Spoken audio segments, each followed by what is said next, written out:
O Bernardo senta aqui, aí depois eu troco.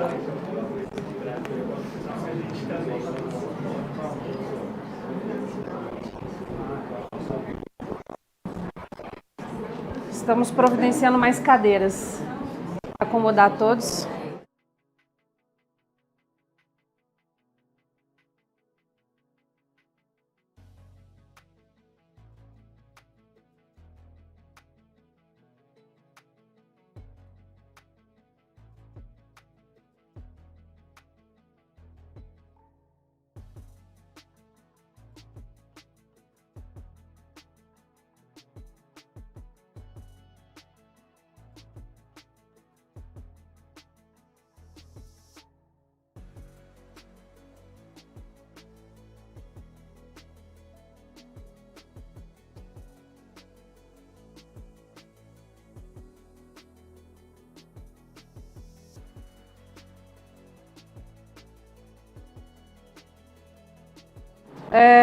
Já estamos com transmissão ao vivo? Primeiro, fico feliz de ver aqui a sala cheia para esse movimento que a gente estava tão esperançoso, ansioso para acontecer.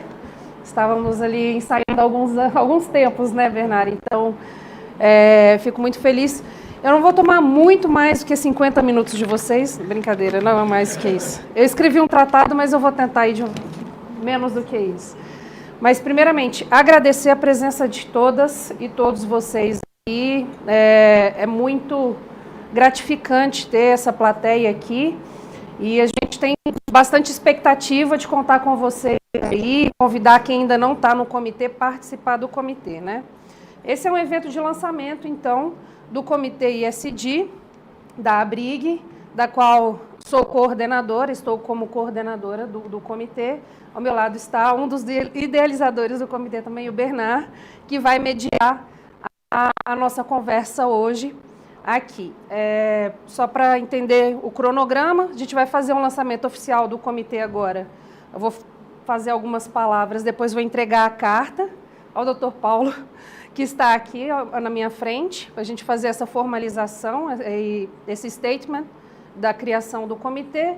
Em seguida, a gente vai ver um vídeo do presidente da Frente Parlamentar Ambientalista, o deputado Rodrigo Agostinho, que fez um vídeo para nós, e em seguida a gente começa a conversar, mas vai ser muito rápido, juro, tudo isso.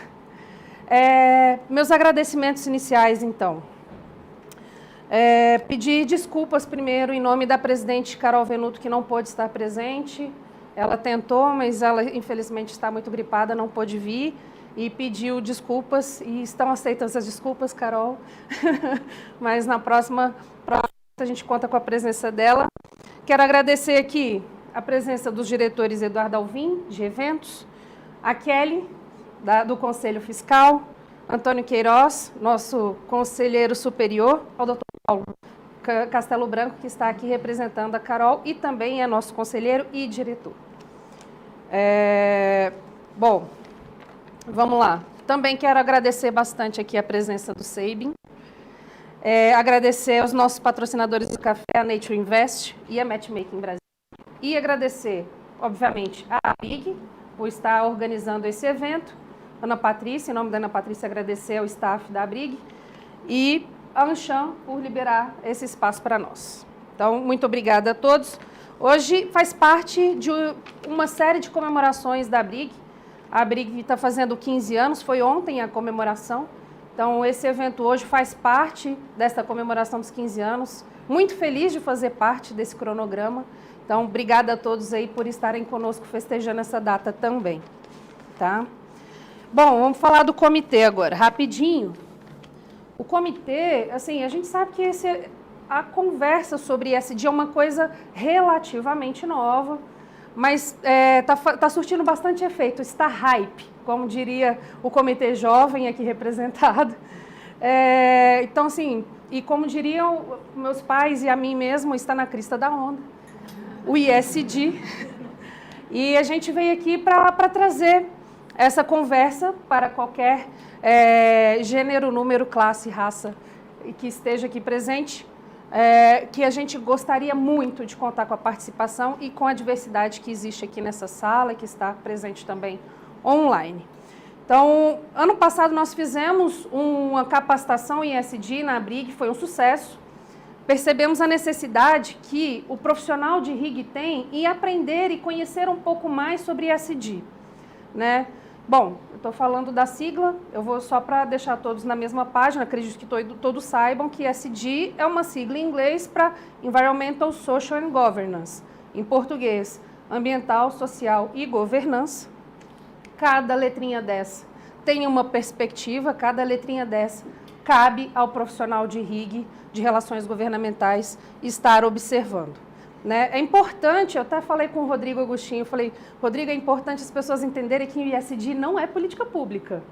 Trata-se de compromissos das empresas, principalmente das companhias de capital aberto, normalmente, que começaram ali, multinacionais, a levarem a seus investidores os compromissos ambientais, sociais e de governança. Tá? Então, assim, a gente, como profissional de RIG, guardião de alguns assuntos importantes, como reputação, ética e transparência, que é por isso que a ABRIG também está aqui.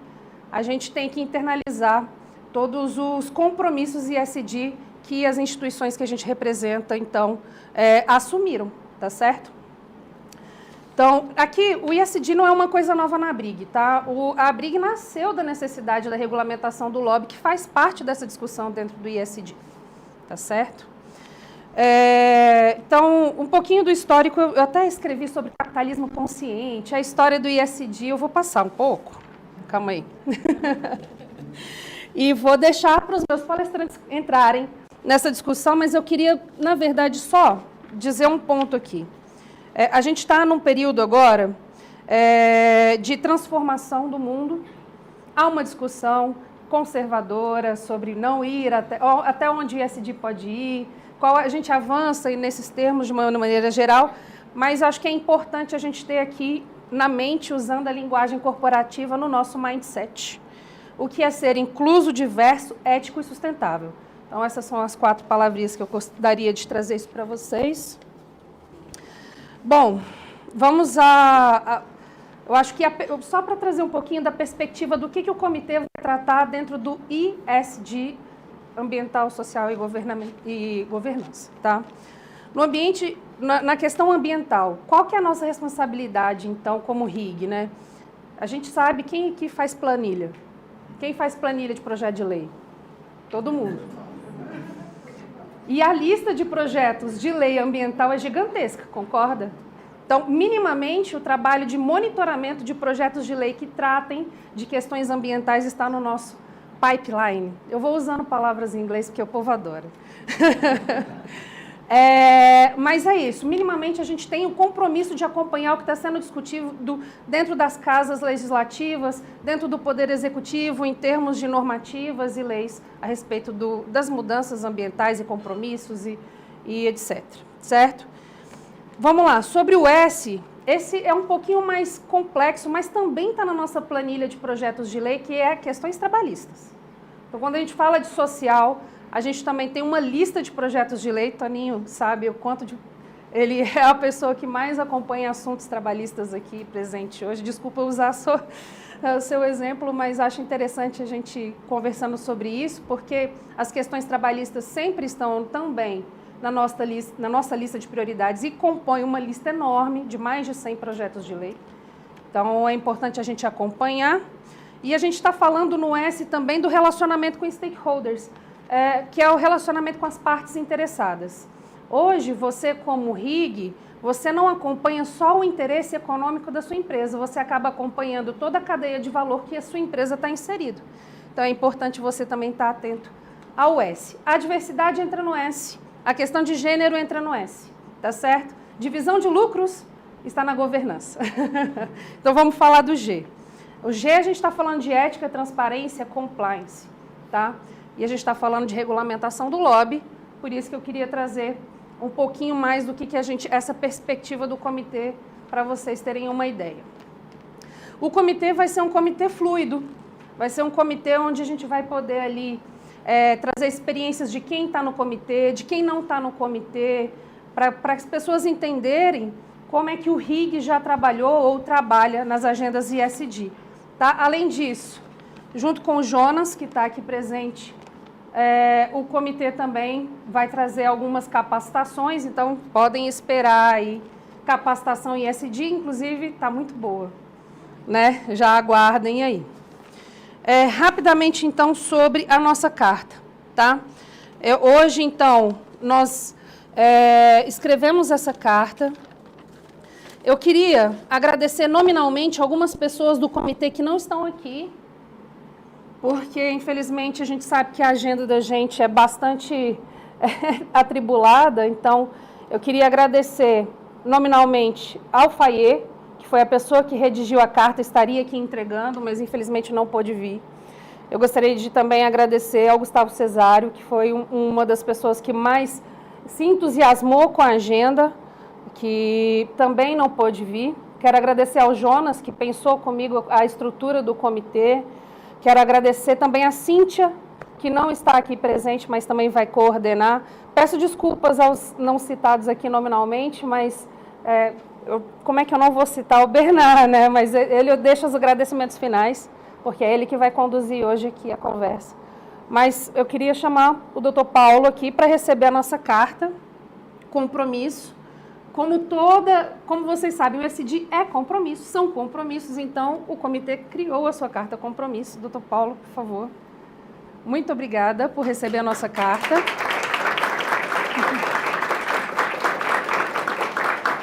Fica registrado aqui o trabalho que a gente tem com os nossos associados, com quem vai se associar à BRIG. E, Dr. Paulo, gostaria que o senhor pudesse falar algumas palavrinhas. Fica à vontade. Muito me honra receber a Carol, a carta compromisso do Comitê de SD. A BRIG, onde participo há muitos anos, é uma entidade que vem se fortalecendo ao longo desses 15 anos. Hoje a BRIG é uma entidade respeitada e que coloca perante os poderes públicos as posições da sociedade privada. Nós temos sempre os interesses econômicos, sociais, mas, acima de tudo, nós temos o compromisso de fazermos o nosso trabalho com transparência, com ética, para que possamos ter este respeito mantido durante toda a nossa existência. A presidente Carol, que abrilhanta a nossa entidade com a sua eficiência e com o seu posicionamento, que hoje é um posicionamento que se faz presente e que é necessário desde a mãe de Jesus, né? Porque as mulheres ficaram excluídas da sociedade, e hoje ainda são muito, mas a Carol representa, sim, o avanço que temos nesse trabalho que é extenuante. Muito obrigado a vocês. Obrigado, Bernardo. Eu posso... Então, Posso deixar aqui? pode deixar. Então, fechada a solenidade de entrega da carta, a gente vai passar o vídeo do deputado Rodrigo Agostinho agora, para a gente fechar o ciclo, então, de lançamento, e em seguida nós vamos ao debate, tá certo? Aí, Bernardo, agora o palco é teu. Vou sentar de cá. Fica ok. Bom, enquanto é colocado aí o vídeo, terminando aí a parte técnica, eu sempre gosto de provocar um pouco, né? Então, estamos falando de ESG, já estivemos falando no passado sobre CSR, Corporate Social Responsibility, né? Então são muitas letrinhas que acabam se embaralhando, né? Então é complexo muitas vezes todo esse debate de trazer essas discussões do que é executável, né? Porque no final das contas tem o mundo real e o mundo ideal. Então o que é executável, né? Então isso é um ponto sempre importante de ser discutido e consequentemente essa preocupação de viabilizar tudo isso. Bom, então temos aqui o vídeo, vamos apagar aqui a luz, não sei se está um pouco claro, mas vamos lá.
Então, isso demonstra o deputado realmente tem sido uma pessoa importante nesse debate socioambiental e ficamos muito felizes com a gravação do vídeo. Nós temos também a equipe dele aqui participando do evento de hoje. Isso demonstra a possibilidade de continuidade, né? As oportunidades envolvendo aí o público-privado e que é justamente esse o papel da BRIG, de fazer essa conectividade entre as instituições, né? E justamente para trabalhar isso, nós trouxemos aqui dois convidados para poder discutir um pouquinho sobre o que é o mundo real e o ideal e o que é executável e, consequentemente, viabilizar aí um pouco de debate, conversas, né? E justamente porque a conversa é debate, eu não quero ficar simplesmente falando e vocês simplesmente escutando. Então, fiquem realmente muito à vontade para interagir, trocar perguntas e, eventualmente, questionar algumas questões, né? Então, gostaria de apresentar a Andrea e o Michael. Andrea do Sabin, Michael da Nature Invest, cada um com um formato totalmente distinto. Temos uma grande empresa e uma startup, quase uma startup, onde tem trabalhado uma série de temáticas, em ambos os casos, ESG, né? Então, o que é executável, né? O que é possível, quais são as boas práticas que são viáveis, considerando os diversos modelos e tamanhos das empresas, né? Então, gostaria de trazer aqui, por favor, Andrea. Bom dia a todos.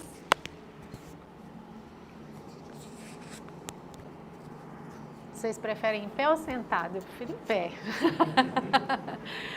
Olá, pessoal, bom dia. Obrigado pelo convite da BRIG. É uma oportunidade, estou aqui conhecendo a associação, não faço parte ainda da associação, né, mas agradeço demais e principalmente parabenizo, né? 15 anos é uma história muito bonita, né? Parabenizo a todos vocês também pela iniciativa, né, do Comitê de ESG. A gente sabe que é um tema super importante, não só porque é hype, porque está na moda, mas porque também traduz, né, o nosso compromisso e as nossas práticas, né, com as pessoas, com o planeta e com os negócios também, né?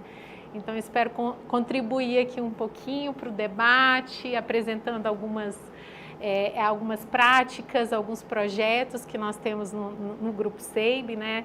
Falo aqui, minha origem é da comunicação. Estou pisando agora no terreno das relações institucionais, então também estou aqui para aprender com vocês, né? E conte comigo aqui, o que eu puder ajudar, estou à disposição.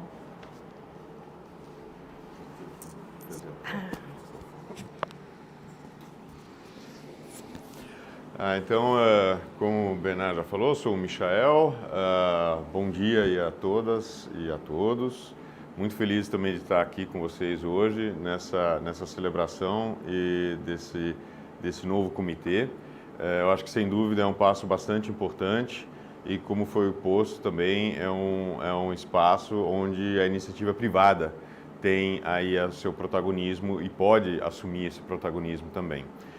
Então, a Nature Invest é uma startup com várias propostas aí também de pequenos projetos socioambientais em várias áreas, atuamos no Brasil todo, e também pela questão da necessidade.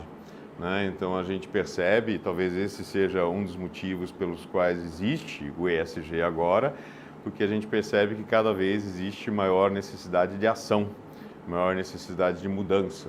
Então, a gente está aí para contribuir, escutar e realmente muito feliz de estar aqui com vocês hoje.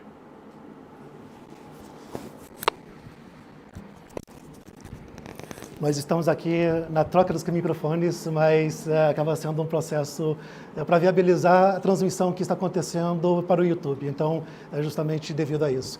Mas, sem delongas, eu queria que, por favor, Andréia, comentasse um pouquinho, falasse um pouco sobre o Grupo Sabin, todas as atividades interessantes que você havia bem comentado. E começo com uma pequena provocação. Comunicação, processo de comunicar, né?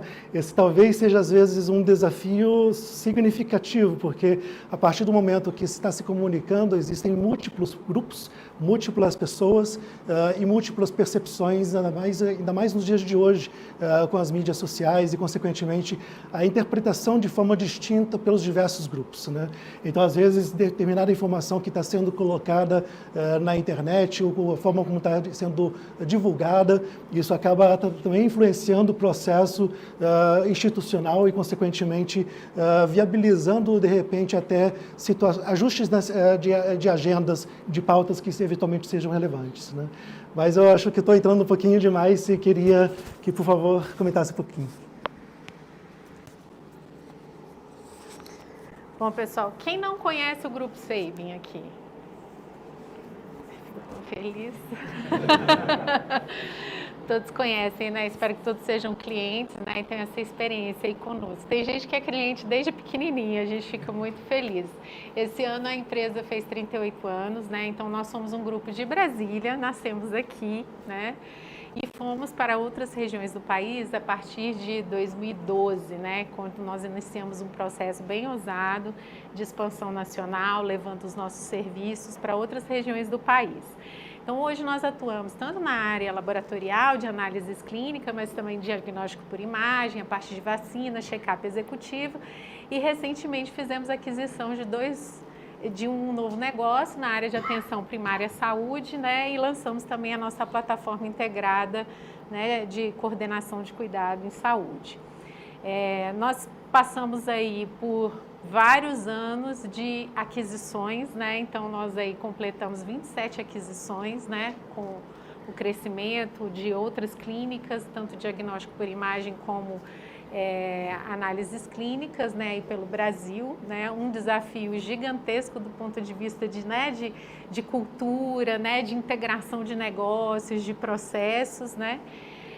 Mas nós temos na nossa história, né, na nossa ideologia, a responsabilidade socioambiental. Então, isso foi desde o início, né? Então, hoje a gente está falando de ESG, mas a gente também tem uma tranquilidade das ações que a gente construiu ao longo dos anos, né?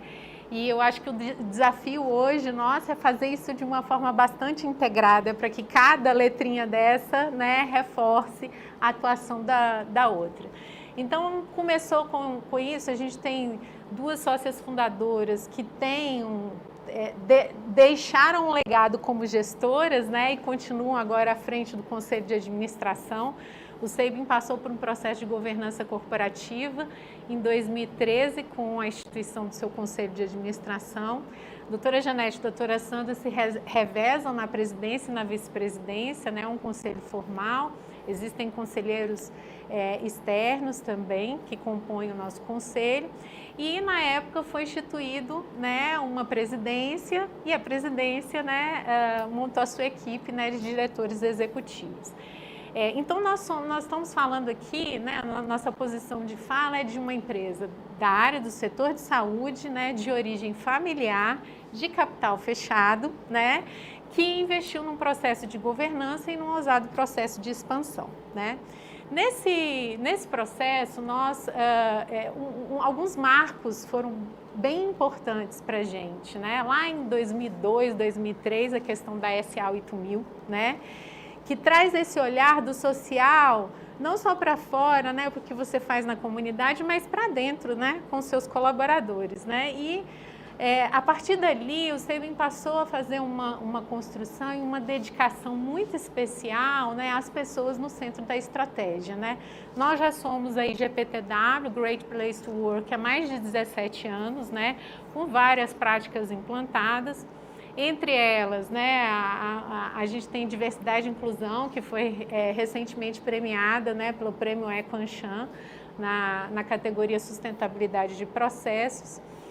Então, nós temos essa trajetória aí, né, que a gente começou a ter um modelo muito especial, né, de gestão das pessoas. E vocês imaginam o que foi esse desafio para a gente? Porque no processo de expansão, nós fizemos aquisição de empresas que tinham 52 anos de atuação no mercado, que tinham uma marca forte no mercado, né? Então, fazer esse processo de imigração garantindo, né, que a gente conseguisse trazer o legado, né, da nossa cultura, do nosso jeito de atender, da nossa humanização, né? Como empresa de serviço, a gente investe muito nisso. E fazer essa integração foi um desafio. Mas o que é o segredo, né? Assim, o que faz isso acontecer? A questão da cultura, né? Então, a gente tem uma cultura muito forte e dentro dessa cultura, a sustentabilidade é muito forte. Então, a gente, desde o processo de integração na empresa, né, e como é que a gente conduz todas as captações, isso é uma linguagem natural na empresa. Olha, esse projeto é sustentável, né? Isso contribui para o meio ambiente, isso contribui, né, para o negócio, isso contribui para a sociedade. Então, a gente investe muito nisso, porque é importante que as pessoas estejam ali e saibam o que fazer dentro do seu dia a dia, das suas atividades. Então, a gente tem aí, dentro desse processo, desde 2007, né, nós aderimos ao Pacto Global, ou seja, 2007, olha quantos anos, né? Então, trazendo todos os conceitos, né, e o compromisso com o meio ambiente, todas as questões, né, de trabalho, né? Ali instituímos todo um processo de qualificação da cadeia produtiva, né? A gente faz parte, é um processo formal e que depois foi sendo reforçado. Depois, mais na frente, né, somos signatários, nos tornamos signatários dos 7 princípios de empoderamento feminino da ONU. É uma bandeira especial que a gente carrega, né, e que a gente atua muito, né, em grupos da sociedade civil, trazendo essa questão da importância da gente ter uma empresa diversa, olhares diversos, uma empresa plural, uma empresa inclusiva, né? E que as mulheres também podem dar um grau de contribuição muito grande às organizações, sejam públicas ou privadas, né? Com seu olhar técnico e com a sua forma de atuar também. Então, a gente tem aí um ciclo, né, que vai muito no social, né, que traz também o Instituto SEIBM. Nós temos um instituto, é uma OCIP, tem uma gestão independente, né, tem valores em comum, mas tem uma gestão independente, já tem uma atuação. O SEIBM já faz o investimento social privado há 17 anos, né, já investiu mais de 52 milhões de reais, impactou mais de 1.500.000 pessoas. Ao longo desse tempo, nós nos relacionamos com mais de quase 500 organizações sociais. Então, a gente tem uma constância, né, de um trabalho muito grande, tanto do social para dentro, com as nossas pessoas, os nossos colaboradores, como também impactando as comunidades e as organizações sociais. O Instituto SEIBM, não tem como, na área de saúde e área de educação, né, são áreas que a gente tem uma ação muito ali corpo a corpo também com a comunidade, né, na questão assistencial, na questão da filantropia. Mas a gente já tem alguns anos que nós estamos trabalhando muito na contribuição para o desenvolvimento do ecossistema de impacto social, né? Então, o nosso Instituto SEIBM, o Gabriel é o nosso gestor do Instituto, vem atuando com uma programação intensa. Em 2021, foi feito todo um processo de planejamento estratégico para os próximos 15 anos de atuação do Instituto SEIBM. a partir de pilares importantes, o ecossistema de impacto, a parte de bem-estar e saúde, a parte de filantropia e apoio às comunidades, né, para que a gente possa olhar, porque o social também você precisa ter planejamento, né, onde nós queremos chegar. Na parte ambiental, nós tivemos várias etapas. Então, são tijolinhos que nós vamos construindo ao longo do tempo, né? Não é uma coisa que você faz assim de uma vez só, né? E até para que ele tenha consistência. Então, a gente veio com o tijolinho da ISO 14000, né, para a parte de gestão ambiental. Toda atividade produtiva, né, gera um impacto, a nossa atividade produtiva também não é diferente, né, tanto impactos positivos quanto negativos. E a gente vem trabalhando aí, né, nessa sequência, tanto de ser signatário do Pacto Global, da ISO 14001, ficamos durante 9 anos consecutivos no Guia Exame de Sustentabilidade, né, já fomos destaque em gestão de água, principalmente por conta da nova sede aqui, né, é um prédio totalmente sustentável, é selo LEED, né, LEED Gold, né, então a gente... Quando as doutoras decidiram em 2010 foi um ano muito chave para a empresa, né, que falou, olha, ou vamos vender ou vamos crescer. E aí a decisão foi de crescer, então queremos crescer a partir de uma matriz, de uma base sustentável. Inclusive o prédio, né, é sustentável, e a gente investiu a obra toda, o prédio, a estrutura, tudo é feito a partir das melhores práticas de sustentabilidade, né?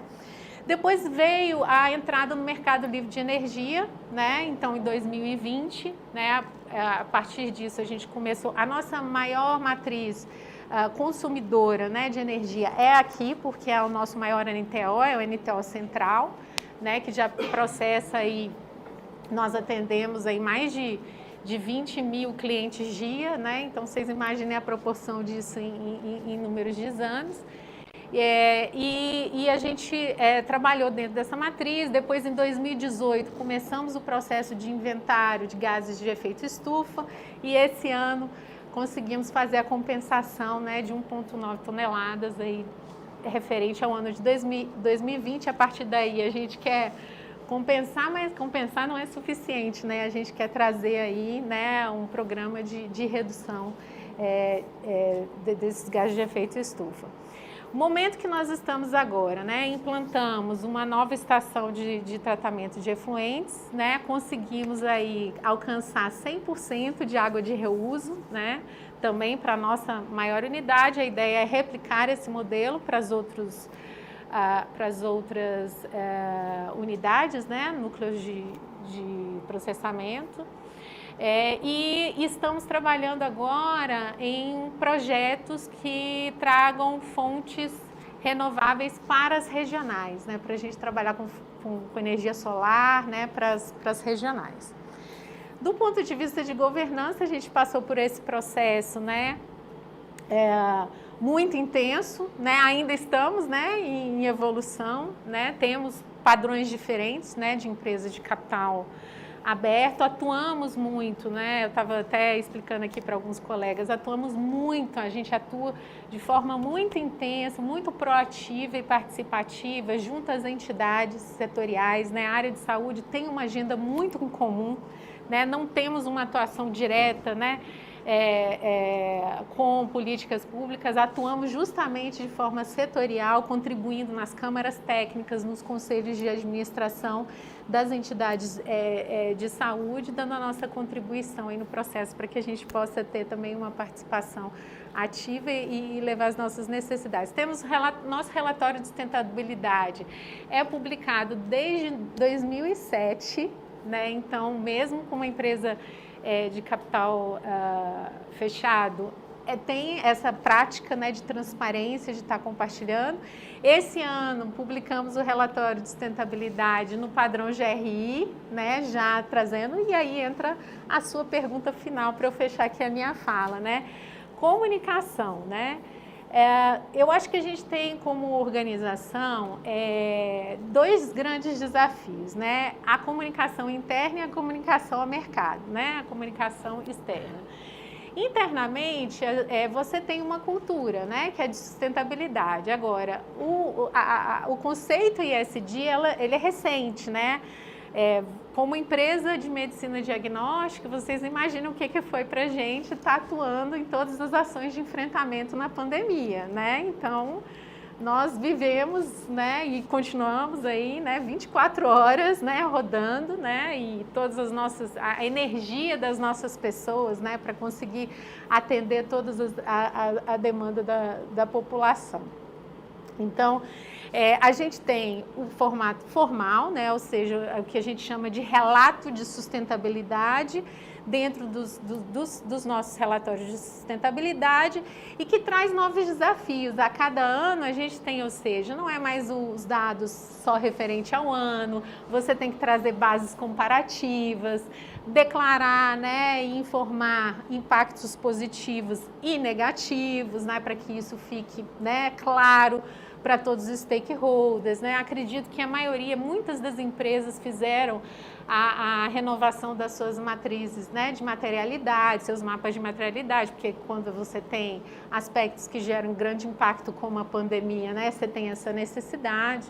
Então, a gente viveu muito esse momento, né, agora, esse ano de 2021 e 2022. Quando eu faço, eu convido vocês, né, se quiserem, né, conhecer um pouquinho do relatório, dos projetos, dos indicadores, quiserem também trocar ideias, né, estou à disposição. Nós temos um programa formal na empresa para benchmarking, recebemos visitas, né, grupos onde a gente faz todo um acompanhamento e monitoria, inclusive temáticos, né? Então, às vezes a gente recebe grupos de empresas de saúde querendo conhecer o nosso negócio, recebemos grupos na área de RH, recebemos grupos na área de comunicação, na área de sustentabilidade, então estão super convidados aí para conhecer a nossa sede também. E internamente, a gente tem uma universidade corporativa, né? Que traz aí, tem várias trilhas de desenvolvimento. A sustentabilidade é uma trilha que nós temos, né, ali, toda a parte de gestão de resíduos, tanto da parte conceitual quanto a parte procedimental, né, de processos relacionados a isso. Temos uma outra trilha que chama institucional, onde a gente trabalha todos os aspectos também relacionados à governança. Temos a trilha clientar, né? Então a gente tem toda uma estrutura desenhada tanto de EAD quanto de uma programação de formação mesmo, de liderança e de colaboradores que trabalham já na operação. E aí os stakeholders são muitos, sabe, Bernardo? E aí esse é o desafio, porque a linguagem, eu acho que o maior desafio da gente é transformar a linguagem ESG em algo simples, algo que todas as pessoas possam entender.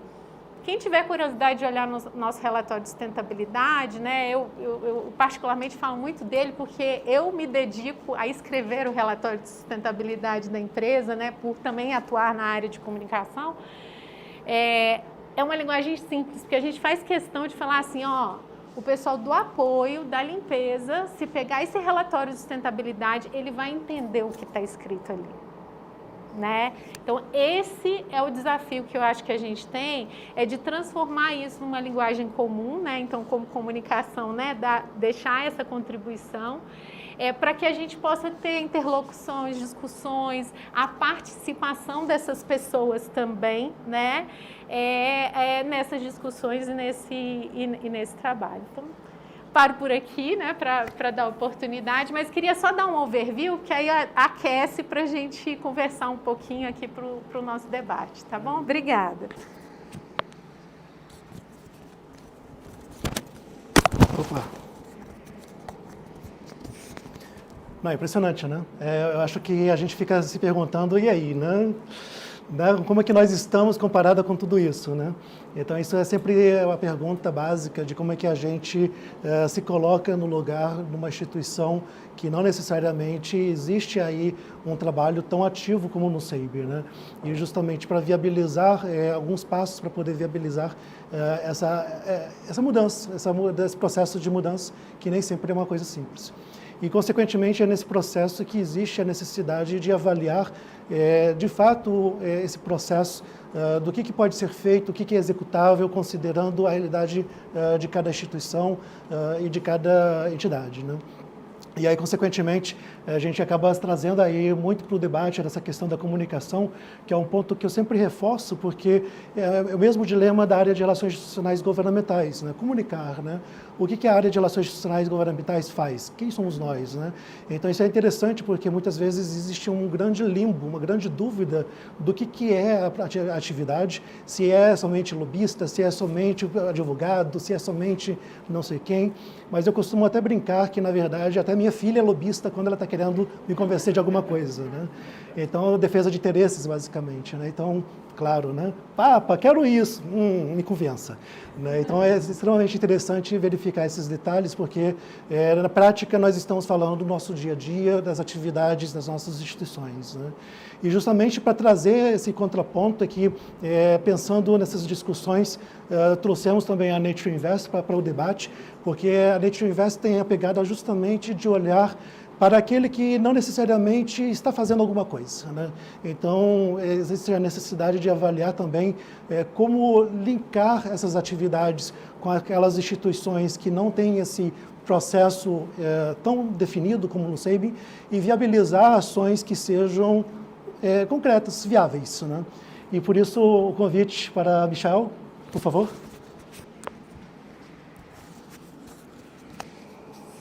Tá bom, novamente aqui, muito obrigado aí pelo convite. Eu acho que depois dessa introdução vai ser difícil, né, apresentar essa trajetória longa, é impossível para mim, mas eu acho que essa trajetória traz também um pouco desse desenvolvimento, eu diria, né, de uma casa que está dedicada à questão de saúde, está dedicada a exames, e agora, né, com o ESG, mais o ESG, né, então já foi citado os outros relatórios de sustentabilidade, está agora indo para outras esferas, né, se aproximando praticamente de outras temáticas, como a temática talvez de inclusão, ou seja, a temática social, a temática também de ambiental, e aí eu me sinto muito mais à vontade também como Nature Invest de colocar esse ponto. E aí a Nature Invest traz também essa oportunidade realmente para as empresas se engajarem, né? Nós somos uma plataforma que apresenta vários projetos pequenos, menores inclusive, mas onde tanto pessoas físicas como pessoas jurídicas podem contribuir para esses projetos, mas também apresentar os seus próprios projetos, né? Então essa é a proposta da Nature Invest para trabalhar exatamente nessa ponte, nessa possibilidade dessas empresas então se engajarem.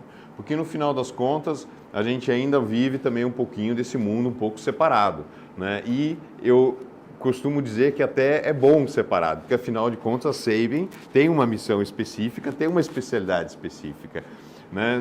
Não seria vamos assim, uma organização ambientalista. Não, a especialidade dela exclusivamente é também a questão dos exames e da questão da saúde. E sem dúvida essa aproximação com outras áreas, essa preocupação traz benefícios para a própria empresa, né? Mas também possibilita aí a interação, como você bem falou, com outros stakeholders, né? Onde aí a gente começa realmente a construir essas pontes. E a Nature Invest exatamente está aí para fazer essa ponte, para fazer essa conexão. E eu tenho uma atuação de quase 20 anos aí na área socioambiental e a gente já discutiu com bastante empresa também e vem observando um pouco dessa evolução. Então eu fico bastante contente que com a ESG, que nesse contexto eu acho que até foi uma grande diferencial para os outros reports, porque no final das contas a pressão vem do investidor também, né? Ou seja, é o investidor que está querendo saber agora exatamente o que as empresas estão fazendo, principalmente de capital aberto, não é o caso, mas eu acho que essa discussão vem daí. E cada vez mais vem também uma discussão bastante forte sobre o que está acontecendo realmente, né? Ou seja, mesurar, reportar, verificar ver onde é que estão as metas, como é que vão se atingir as metas, né? Isso é bastante importante. Nós mesmos participamos, por exemplo, de um conselho também do Café do Cerrado Mineiro, que é um consórcio do Café do Cerrado Mineiro, lá em Patrocínio, onde temos aí Lavazza, Nespresso, Nestlé participando desse comitê também, a Coffico, para quem não conhece, é uma das grandes, a exportadora de commodities chinesa, né? Então bastante atuante aqui no Centro-Oeste. Todas têm, sem dúvida, planos e brochuras mirabolosas sobre o ESG e sobre o seu investimento, principalmente relacionado a carbono, mas quando se chega realmente, vamos dizer assim, a aprofundar, a pesquisar, a verificar quais são os indicadores, aí que entra realmente muito desafio, né? Então, acho que essa questão, a mesma preocupação de monitoramento das leis, tem que se ter também com o monitoramento, então, das metas de ESG que cada um se propõe, né? E a gente percebe que não é só uma questão, entre aspas, de inclusão, ou só uma questão social, ou só uma questão ambiental, mas é também muitas vezes uma questão de custos, né? Ou seja, quer dizer, com algumas questões ou com algumas decisões também que são feitas do ponto de vista de gestão, você pode, sem dúvida, diminuir custos também da sua empresa com a questão solar, né? Então, diminuir a dependência, por exemplo. Então, a gente conhece também, por exemplo, produtores de citros na Bahia, 5.000 hectares, e eles começaram a apostar, por exemplo, em adubação, entre aspas, verde, né? Então, a época que isso foi introduzido lá, todo mundo riu, né? Pô, adubação verde, esses caras aí, abraçador de árvore, né? Não sei o que eles estão fazendo. Agora, com a crise da Ucrânia e a falta de adubos, né? Eles estão com menor custo de produção da região, né? Então, estão bem contentes que houve esse investimento, então, no passado. E eu acho que é isso que também traz, eu acho que muito dessa proposta do ESG, realmente também olhar para alternativas, mudar, verificar quais que são as outras ferramentas que existem por aí, que tragam exatamente benefícios tanto para o negócio, quanto para a questão também do meio ambiente e da sociedade, né? Então, a proposta também da Nature Invest, nesse sentido, é também um pouco trazer uma certa democratização, por assim dizer, da conservação, ou seja, que pequenas organizações, pequenas pessoas realmente motivadas em mudar, possam apresentar o seu projeto e esse projeto, então, possa ser contemplado e assim também, vamos dizer assim, as empresas recebam e possam se engajar, tá? Então, muitas vezes, as empresas também, médias e pequenas empresas, não têm essa estrutura, né? Não têm o privilégio de já ter um instituto acoplado, né? E tudo mais. Nós já fomos pequenos. Exatamente. Agora, estou falando agora. Mas aí a gente quer facilitar isso, então, né? Então, a gente quer facilitar essas questões para que aí depois até as micro e pequenas empresas também possam se engajar da mesma maneira que as grandes, né? Então, a gente já passou um pouco pelo Banco do Brasil, já passou pela JBS e tal, né? E já deu uma olhada nessas várias grandes empresas, cada qual com a sua estratégia, e a gente percebe também que existe muito a fazer, tá? Então, eu acho que, antes de mais nada, também a questão de governança, também a questão social dos stakeholders, também é um apelo que nenhum de nós consegue resolver esse problema sozinho em relação à questão ambiental, né? E também eu acho que isso é mesmo válido para a questão social também. Então, eu acho que esse engajamento conjunto é que vai trazer realmente mais o resultado esperado.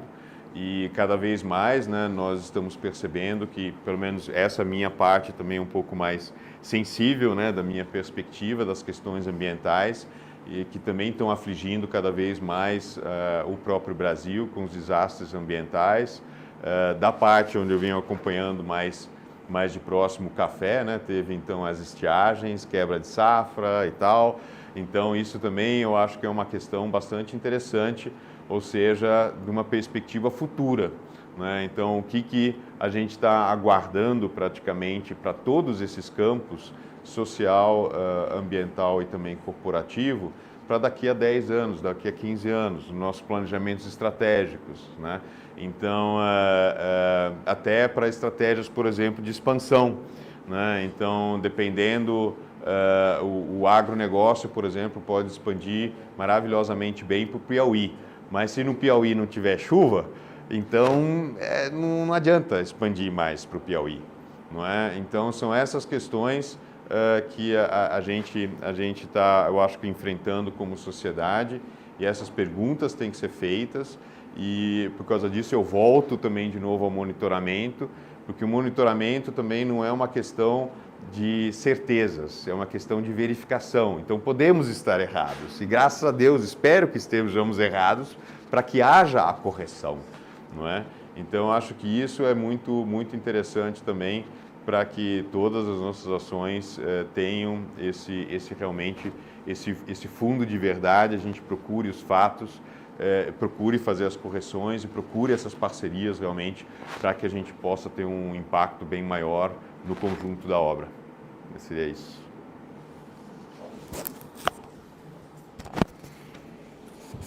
Bom, eu estava prestando atenção e nesse processo, acaba fazendo os links das conectividades, das oportunidades, né?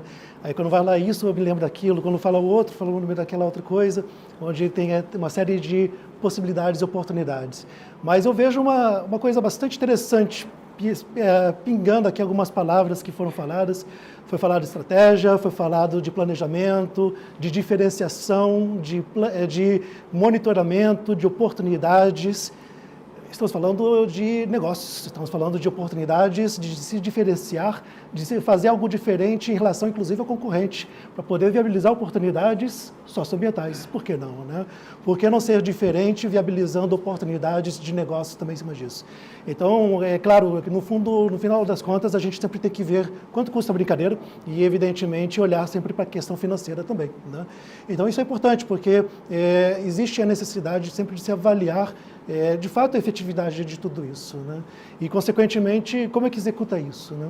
Então, conversando com o Michael um pouco antes do evento começar, o ano passado teve um evento do Inova Summit aqui em Brasília, um evento de grandes proporções, onde os organizadores, que não tem nada a ver com temas ligados ao meio ambiente, fecharam uma parceria com a Nature Invest, justamente para viabilizar que parte dos recursos captados com patrocinadores fossem revertidos em projetos. Por que não, né? Isso acaba sendo uma alternativa de envolvimento, onde não necessariamente eu tenho uma atuação direta, mas que é possível viabilizar ações específicas na ponta diretamente, né?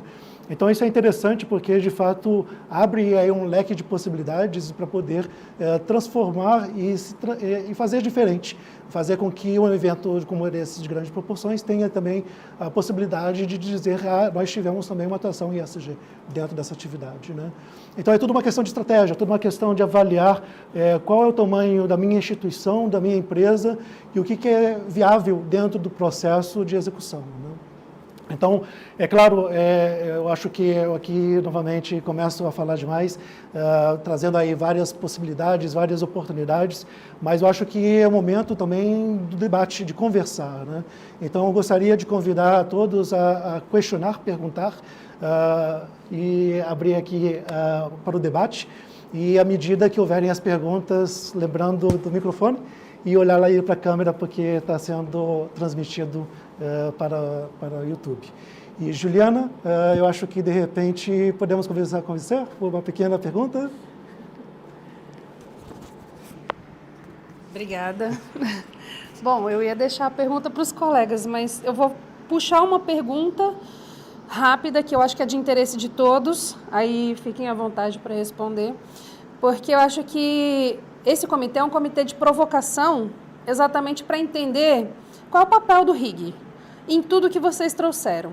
A gente falou de monitoramento, mas, por exemplo, há muita participação do RIG na construção do relatório de sustentabilidade, na observação das metas. Como é que vocês enxergam essa parceria conosco, como profissionais de RIG? Como é que as empresas, por exemplo, podem olhar para a gente como parceiros nesse processo de atingir as metas? Aí eu vou aproveitar e abrir já, tá, Bernardo? Porque aí já engata na minha pergunta. Eu vou, posso fazer? Claro. Deixa Deixa eu te falar. A par do que você já nos relatou, assim, eu acho um desafio imenso na atuação que vocês têm, que é a questão do descarte e da reciclagem. Acredito que por mais que faça, né, sempre podemos fazer mais. Por que descarta isso, sendo que a gente poderia reciclar?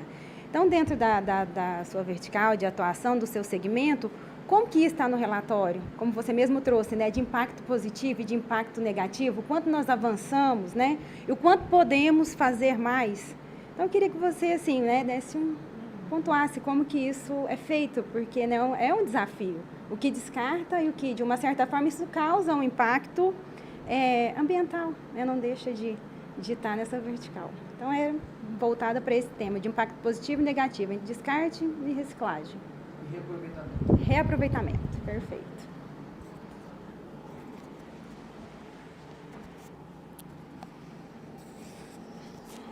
Então, pessoal, começando pela primeira pergunta, né? Eu acredito que o profissional de RIC, né? Eu não me considero ainda uma profissional, sou aprendiz ainda, né? Na área de vocês, né? Eu sou um profissional de comunicação que está indo assumindo, né, desafios nessa área. Mas eu acredito que tem uma importância muito grande, principalmente no tange à gestão de risco corporativo, né? Então, acho que esse profissional, até pela atividade de monitoramento que vocês têm de dia a dia, então, contribuir muito, que seria no G, né? Ele está justamente no... Né, a gestão de risco corporativo está no G, até por uma atuação, geralmente vocês reportam aos grandes, né, a alta liderança, ou já são a alta liderança, né, das organizações. Então, eu acredito que principalmente nessa área de gestão. Agora, o desafio é grande porque tanto quem está na área de comunicação, como quem está na área de RIC, a gente precisa ter um conhecimento muito amplo. Então, imagina, a gente atua junto com jurídico, compliance, comunicação, área financeira, RI, né? Relacionamento com os investidores. Então, a gente cada vez mais, né? E esse dia também chegou num contexto muito com o fator, né, financeiro, principalmente para as empresas de capital aberto, né, porque afinal, né, os aspectos ESG são importantes, né, para a concessão, inclusive, de crédito para financiamento, financiar crescimento, né, e financiar projetos, né, e o quanto que a gente vai precisar, né, cada vez mais expandir o nosso conhecimento dessas áreas, né, também parceiras, ter uma visão. Então, essa é um pouco. Mas se eu tivesse que escolher, eu escolheria essa área de risco. Eu acho que é um grande parceiro, né? Eu também trabalho com essa parte de risco, de reputação, né? De crise reputacional. Então, a gente tem muitos desafios. E desse conhecimento também dessa árvore de stakeholders, porque essa temperatura, né? As coisas estão mudando muito, as percepções das pessoas. Essa parte de inovação, né? Que foi colocada aqui, né? Como que está borbulhando na área de saúde, isso assim... Está borbulhando demais, né? Então, só para vocês terem uma noção, a gente lançou um Sky Hub, né? Que é um hub de inovação, né? No meio da pandemia, que já estava programado para lançar, não podia ser presencial, abrimos aí toda a questão virtual, onde a gente recebe muitas startups lá, né? Claro, com foco mais na saúde digital. Instituímos também um CVC, né, que é com um fundo, né, para investimento em startups na área de saúde digital, junto com o Fleury. Ou seja, vocês começam a perceber que as fronteiras, né, o concorrente, não, a gente pode estar junto setorialmente construindo algo bacana, né? E aí a gente beneficiando toda a cadeia produtiva, né? Então, a gente tem essas coisas novas que estão acontecendo que eu acho que são muito importantes dentro disso. E esse olhar do risco, né? Daqueles passos que a gente deve dar como organização, eu acho que é uma super parceria. Em relação à parte ambiental, eu acho que a gente tem os desafios macro mesmo, né? Tem as embalagens, né? Que a gente recebe, né? dos nossos insumos, dos nossos materiais de uso. E esse ano a gente teve uma evolução muito grande, a gente investiu numa prensa, né? Eu vou falar de coisas simples, gente, né? Não estou falando de coisa de investimentos, né? Numa prensa onde a gente conseguiu reciclar um número muito maior de material, porque às vezes caixa de isopor, caixa de papelão, né? Então você tem muito isso e só o fato da gente ter instituído uma prensa, né, com um volume, que a gente tem um volume muito grande de materiais, né, você evita, né, e você reduz aquilo que vai, né, para um aterro, né, ou seja, você consegue dar um destino para a reciclagem, né. Outra ação importante que a gente está fazendo muito assim, vocês imaginam o quanto que também não deve ter aumentado o consumo de embalagens de todos nós do dia a dia com a questão da pandemia. A questão dos pedidos, né, delivery, né, então a gente também acaba tendo esse consumo. E a gente se deparou com o desafio, nossa, a quantidade de lixo que está sendo produzido, porque as pessoas estão trazendo, estão recebendo esses deliveries, e como é que a gente pode estar trabalhando nisso? Então, a questão de copo, né, então assim, por máximo que você fala, olha, ambiental, tem o copo é reciclado, né, é reciclável, né, mas agora a gente está numa atuação corpo a corpo com as pessoas. Gente, adote uma caneca. Por quê? Porque quando você tem um prédio que trabalham 700, 800 pessoas, né? Você imagina o impacto que gera isso ao longo do ano, né? E a gente paga também pelo nosso lixo, né? Não é assim, a gente produz lixo, não. Tem um custo, né? Não só de tratamento, mas se você, né, utilizar isso como lixo, você também tem uma atuação. Então, a gente tem programas ambientais que são destinados à questão de resíduo, à questão de reciclagem, né, à questão de conscientização, né, dos nossos colaboradores. Isso eu estou falando aqui no âmbito da sede, fora, né, no âmbito das regionais, né? E do envolvimento dessas pessoas na própria conscientização em casa, com a questão do uso da energia, né? Então, a gente tenta transcender ali, porque isso também significa mudança de hábito, né? Então, trazer uma caneca para o trabalho, ou um copo de vidro, um copo de plástico, né? Que ali é o seu copo, que você vai lá, lava, enfim, né? Tá ali para uso, é uma ação também importante, até uma ação maior, como a prensa, como um volume maior de reciclagem. Aí você perguntou como é que isso aparece no relatório?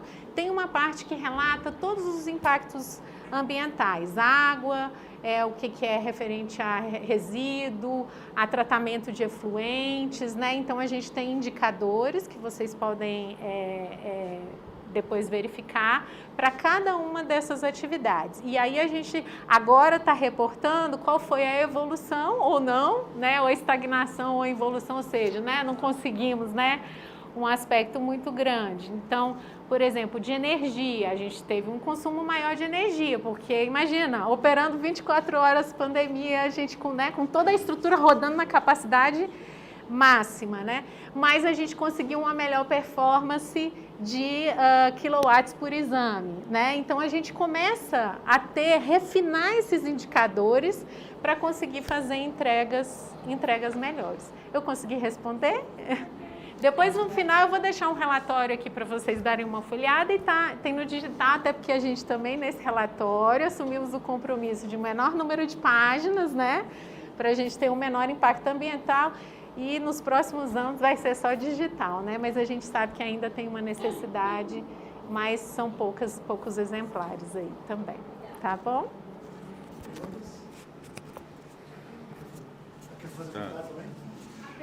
Não, pode. Vamos deixar vocês falarem mais. Eu posso. Sua pergunta ainda na memória. Bom dia, meu nome é Raquel Gontijo, eu sou lobista, profissional de relações governamentais do Malta Advogados, e nós estamos justamente, mesmo como organização pequena, é difícil buscar falar com as pessoas, mas virando para outras, né? Como organização pequena, a gente está tentando justamente implementar as práticas ESG. São de uma densidade, de uma complexidade enorme, né? Assim, nosso desafio é realmente muito grande e eu tenho certeza de que falo por todos que estamos muito felizes em fazer parte dessa transformação.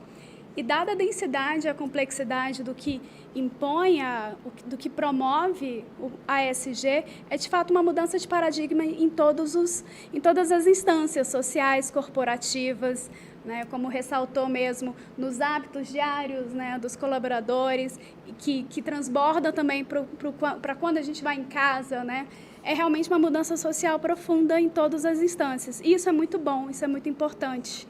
Nós vemos isso como algo muito positivo. E nessa perspectiva dessas mudanças de paradigmas trazidas pela ESG, eu gostaria de destacar e, enfim, querer um pouquinho a resposta, principalmente da representante do Instituto Sabin, acerca do elemento social.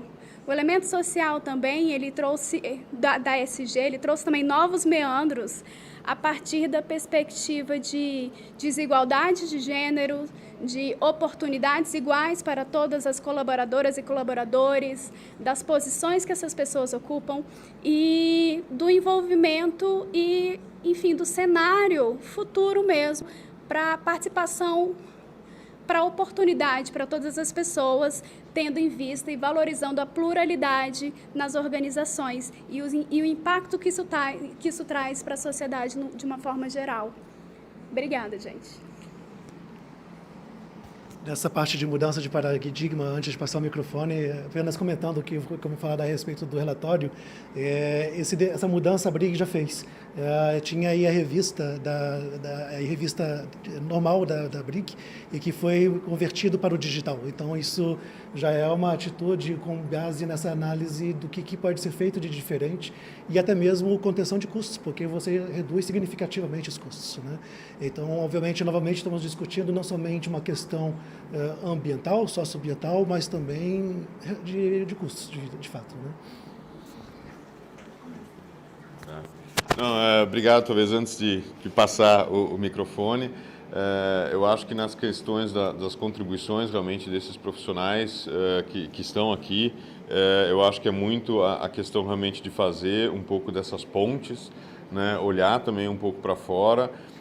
Eu acho que até esse exemplo talvez é bem pertinente, né? Eu sou engenheiro ambiental e conheço também um pouquinho da questão da reciclagem. Obviamente, para a Sabin é assim, a gente tem que comprar uma prensa, né?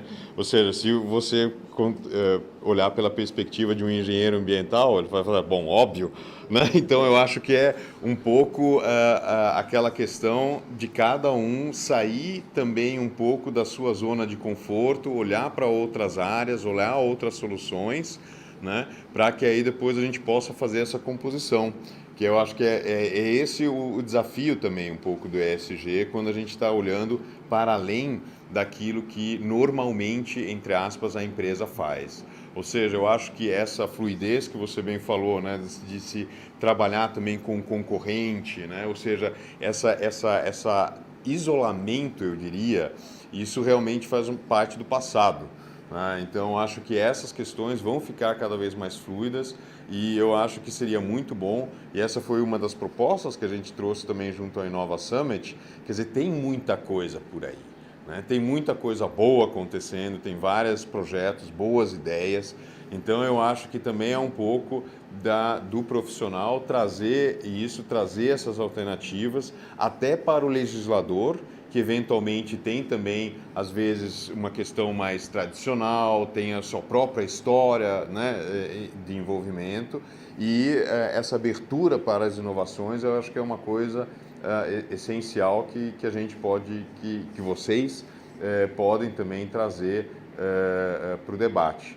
Tá? Então, eu acho que a gente está numa era realmente onde é necessário se inovar cada vez mais, repensar as mudanças também junto ao público, as exigências desse público também vis-à-vis as empresas, vis-à-vis aos diversos setores, e essa necessidade de adaptação traz também uma grande necessidade da gente intensificar o diálogo entre as várias partes. Então, acho que aí está realmente vamos dizer assim, a função desse profissional também, ser esse condutor dessas inovações entre os vários setores e trazer essas alternativas. Tá? Mas aí eu passo. André, por favor. Só voltando um pouquinho na parte de resíduo, né? A gente também tem a questão dos eletrônicos, né? Então, a gente começa a ter também outros padrões de contratos, né? O outsourcing, né?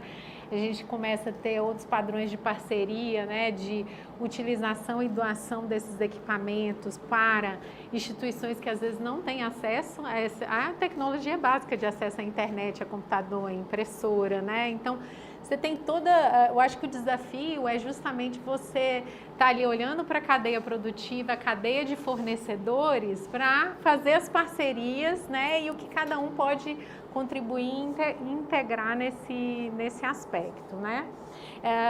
Nós temos aí um programa de diversidade e inclusão, né, mas antes do próprio programa de diversidade e inclusão, nós temos uma cultura, né? Nós, primeiro, fomos fundados por 2 mulheres, né? Então já tem, né, uma visão, um olhar, uma vivência diferente, né?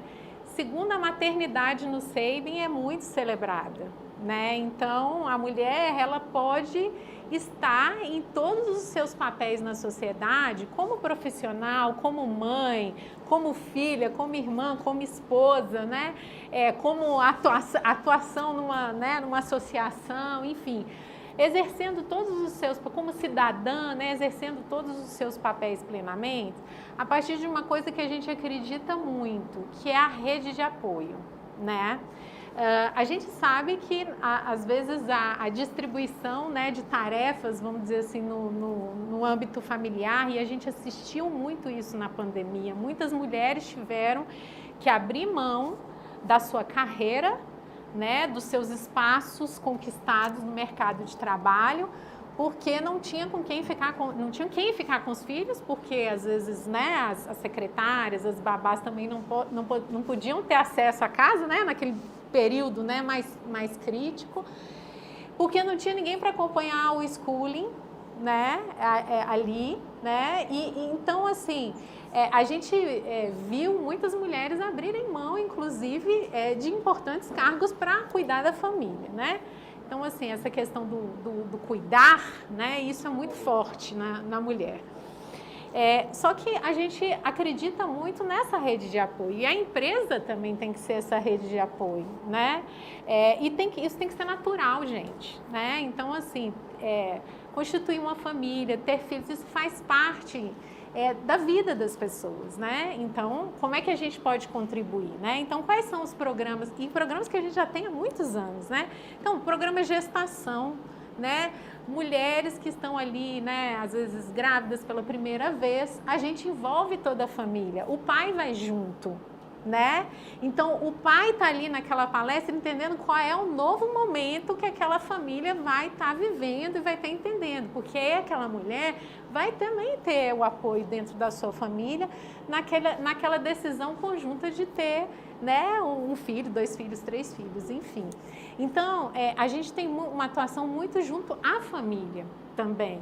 Então, outra coisa que não tem a ver muito só com as mulheres, porque isso também é expandido, né? A gente tem 180 dias de licença, temos 20 dias de licença à paternidade, né?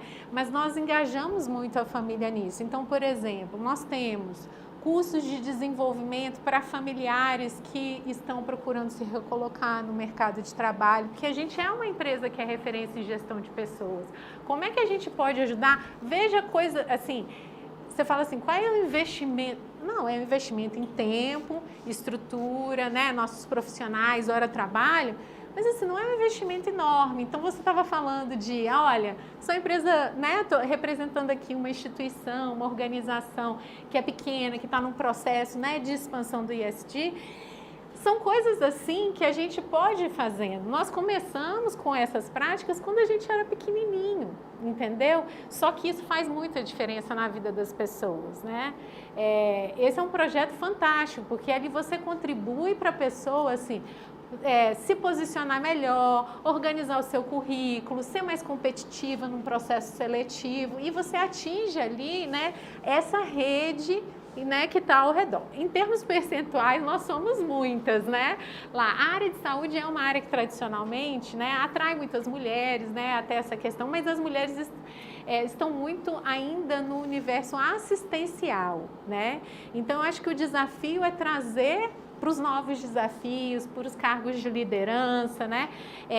Para a alta liderança da empresa, para os conselhos de administração, né? Então, a gente sabe que tem esses desafios.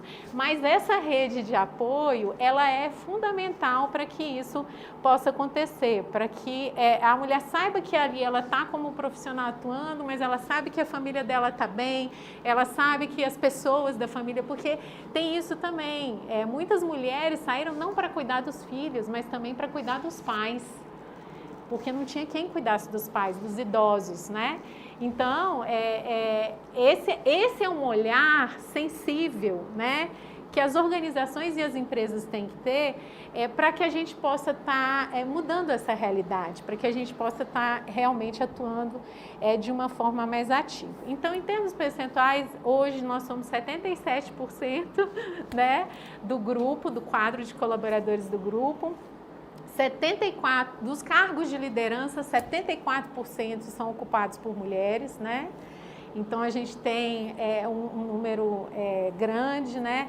Em termos étnicos raciais, né? Nós temos quase 60% dos colaboradores, que é uma autodeclaração, né? Pardos ou pretos, né? Que aí constitui, né, o indicador de negros. E muitos desses, eu acho que uns 47%, se eu não me engano, porque são muitos números, né, ocupam cargos de liderança, né? Então, isso é uma série de construções. Temos desafios? Temos vários desafios. Somos uma empresa jovem, né? Temos uma média etária, né, muito, muito jovem. E a gente tem que ter ações, né, de aumentar a representatividade de pessoas de mais de 55 anos. Isso é super importante para a organização, porque a gente traz maturidade, a gente traz visões de mundo diferentes, né? Agora, são coisas que às vezes a gente estabelece, né, e acha que às vezes o investimento é enorme. Não, tem que ter uma vontade, é tempo, né, discussão, é debate, né, é identificar também o perfil da organização, das atividades, né? Então, acho que a gente tem esses desafios, mas não necessariamente, às vezes, ações que demandam um investimento muito grande. Isso é uma pergunta que a gente recebe muito. Olha, eu sou pequena empresa, eu sou média empresa, né? Como é que a gente faz? Eu falo, olha, nós já fomos pequena empresa, né? E muitas dessas ações que a gente está compartilhando aqui com vocês começaram lá atrás, né? Pequenininha e foi expandindo, né? Essa atuação. Então, está atuando nessa rede de apoio, né? Cuidando ali para a mulher que está ali naquele primeiro momento da gestação, para ela saber administrar, porque a vida muda, né? Eu não tenho filhos, mas eu assisto, né? Ali eu estou junto, né, com a minha família também. Então, muda muito a vida e muda muito a vida do casal, não é só da mulher, do casal. E esse casal ele tem que estar preparado, né? O ambiente familiar tem que estar preparado para isso, né? E estender os mesmos direitos aos casais homoafetivos, né? Ou seja, eles também constituem família, né? Eles também têm uma mudança ali na sua rotina. Um ponto importante, gente, que a gente traz também é a questão como é que a gente contribui com conhecimento e com educação também para stakeholders como, por exemplo, o cliente. Quando a gente implantou o programa de diversidade e inclusão, nós estabelecemos um manifesto, né, que coloca ali as crenças da empresa, que a gente não aceita, né, discriminação, desrespeito, que a diversidade contribui para que a gente seja pessoas melhores, negócios melhores, um grupo melhor, né? Então, a gente se posiciona em relação a esse aspecto. Por quê? Porque quanto mais nossos clientes são diversos, nós atendemos do bebezinho, um dia de vida ali para fazer o teste do pezinho, né, as vacinas, né, ali daquele período, até a pessoa com 120 anos, 115 anos, 105 anos, né? Então, cada dia, né, nós temos pessoas mais longevas, né? Então, a gente atua com todos os níveis sociais, atendemos todos os níveis sociais. E quanto mais diversa a empresa mais a gente vai entender melhor o nosso universo de stakeholders. Então, se você tem padrões muito lineares, muito homogêneos, né, a gente não vai ter essa sensibilidade, não vai conseguir atuar nisso. Consegui contribuir com a sua pergunta?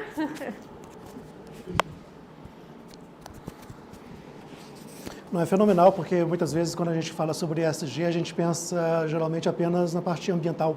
E não é somente ambiental, né? Tem também o social e a governança, né?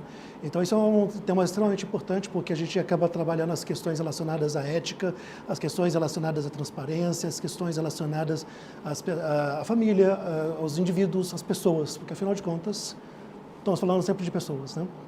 Então, isso é importante porque existe a necessidade de fazer esse casamento de oportunidades, considerando, obviamente, não somente o lado institucional, mas também o aspecto humano.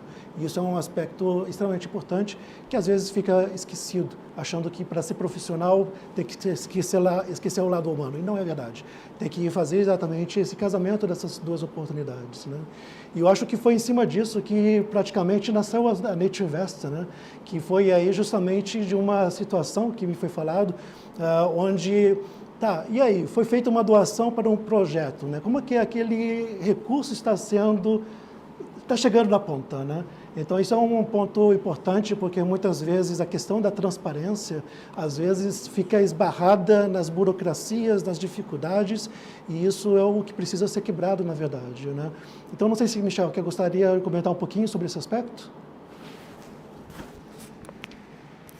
Eu vou comentar um pouco sobre a questão realmente da transparência. Então, essa anedota que eu contei para o Bernard é exatamente isso, ou seja, uma empresa grande, né? Muitas vezes, quer dizer, nesse caso, uma empresa realmente do terceiro setor, fazendo as suas doações, ou tendo vários membros, né, que doavam, mas aí a pergunta fica assim, bom, mas o meu dinheiro vai contribuir exatamente para o quê? Né? Para qual projeto?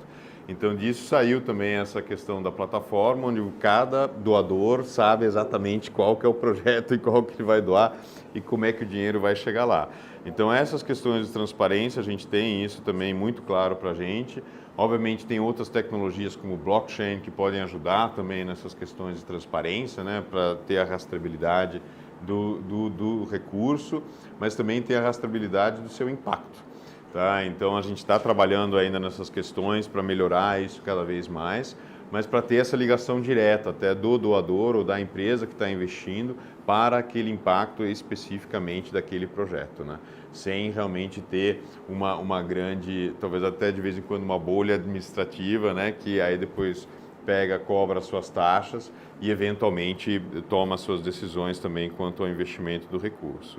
E nessa questão também a gente aposta muito um pouco nessa questão assim, de simplicidade também, né? Então a gente percebe que existe uma grande necessidade de ação e às vezes, voltando talvez até para o comentário, né, da complexidade do ESG e tal, a gente se perde muito nessas análises e aí depois lê um artigo aqui, um outro aqui, aí depois tem um outro ponto de vista e tal, mas aí eu sem dúvida concordo, acho que aquela questão, comece em algum lugar, comece pelo simples, mas comece, né? Porque eu acho que aí você vai abrindo outras oportunidades, vai ter acerto e erros, né? Mas eu acho que essa questão realmente é essencial para que a gente tenha realmente essa ação.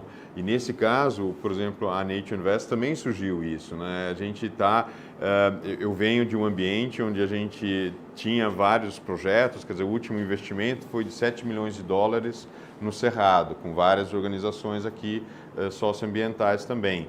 E aí a gente percebeu, entre aspas, nós que já financiávamos outras organizações, essas organizações iam ao local e muitas vezes incendiava realmente lá oportunidades, interesses, outras necessidades que nem haviam sido identificadas de início, né?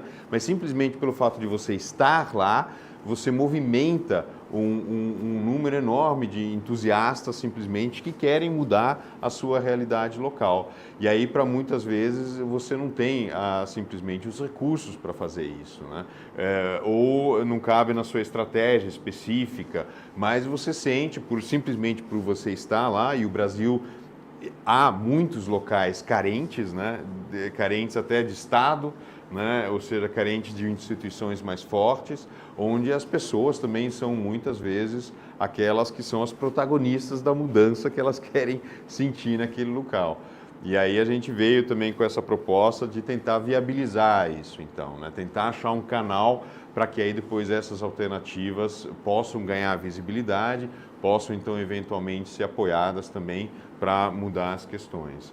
Eu acho que é nesse caso, nessa questão realmente dessa complexidade do ESG, eu acho que é isso, inicia em algum momento, né? E aí depois, eu acho que aí depois vai...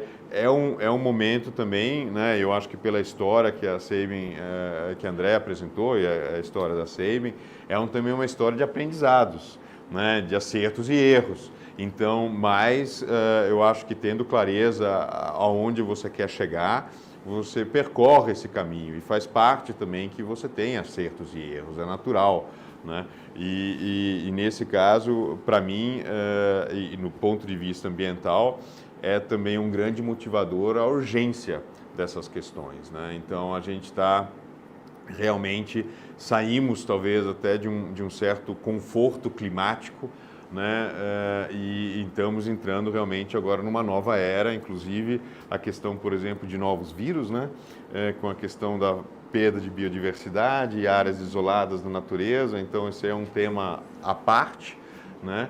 Mas tudo isso, sem dúvida, há de ser contemplado e há de ser considerado na questão de oferecer oportunidades para as pessoas agirem e, pelo menos a minha experiência, é que tem muita gente querendo fazer coisa boa por aí, tá? Então, eu acho que é esse o sentido também da Nature Invest nascer e apoiar essas iniciativas.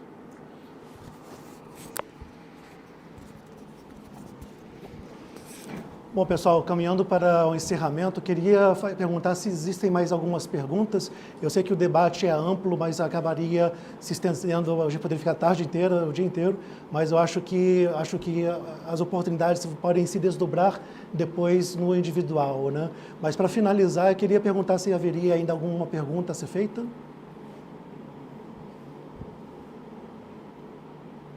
Tem mais aqui uma pergunta? Não? Não? Bom, então eu gostaria de agradecer e eu acho que temos que praticamente convidar, na verdade, para participar também da briga e das atividades, se associar, por que não, né? Tanto a Sabin como a Nature Invest, acho que pode ser uma oportunidade de ter aí um debate mais próximo também, considerando que tem aí o Comitê Mulheres, Comitê ESG, Comitê Jovem, etc. Eu acho que pode haver bastante interface de oportunidades. Convido a conhecer um pouquinho mais, depois a gente pode conversar um pouco mais sobre essas possibilidades, mas eu acho que existe aí, de fato, um legado e uma oportunidade que de fato, a questão comece, né? Vamos começar por algum canto. Acho que, às vezes, dar um primeiro passo nem sempre é tão simples, mas pequenas ações podem ser iniciadas. Então, basta se olhar como pessoa física ou pessoa jurídica, o que está sendo feito e o que pode ser feito diferente, né? Esse repensar, eu acho que talvez seja a palavra principal do dia, porque, de fato, existe a necessidade de avaliar toda a estrutura, todas as possibilidades, tudo que está sendo feito e, evidentemente, se perguntar o que pode ser feito de diferente, né? Para poder viabilizar aí esse processo de mudança. Então, ESG, não somente environmental, mas também social governance, justamente para casar todas essas temáticas e abrir aí uma série de outras questões de mudança de fato, tanto para o setor privado como também o público. É isso aí. Agradeço a todos.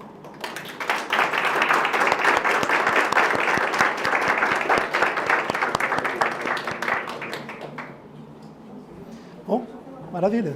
Muito obrigado. Certo, atendeu a expectativa.